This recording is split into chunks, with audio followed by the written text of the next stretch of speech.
I'll leave this other piece out. Okay. Good. All right, so now we're awake, sort of.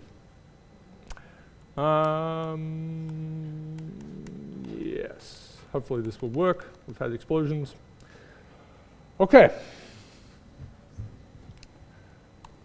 So we just got to, so this is argument that, that this is our sort of main result from a really simple argument. That if we have, and this is a basic thing, right? We have bodies, and they could be 2D things, 3D things, they could be living in higher dimensions, and so the big distinction between, say, branching network structures in 2D, like river networks, is that it's a two-dimensional surface that's being drained, but it lives in 3 dimensions.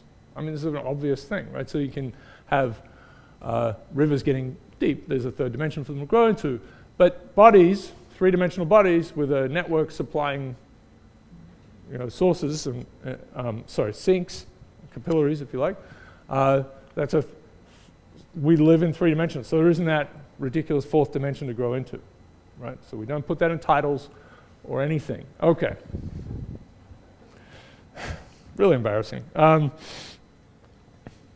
So this was the result we ended up with, right? So this optimal network where basically, the tubes supplying things are going as straight as they can. There's good evidence for that anyway in the real world. Grows as density of, these are the sinks, right? Or times the overall volume of the shape that you're trying to supply. And then we had this really, so we're going to not worry about epsilon. That was an extra argument about scaling that said that the tubes could potentially scale. We were just being careful. But basically it's 0. And it's going to be this 1 plus gamma max. So gamma max, again, is the exponent for the fastest scaling dimension.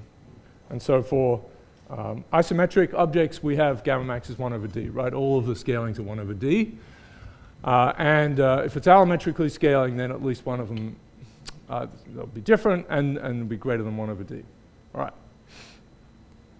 Which means this volume will scale a little bit faster, right? That's going to be a larger number. Okay, so we talked through this. There was the matching. I'm going to skip through these pieces. There was the matching. This was this kind of big result. And I know I sort of threw this question into POX in the scaling section early on, which you may or may not have seen because some of you are from different POX versions. So the surface area scales as 1 minus gamma min.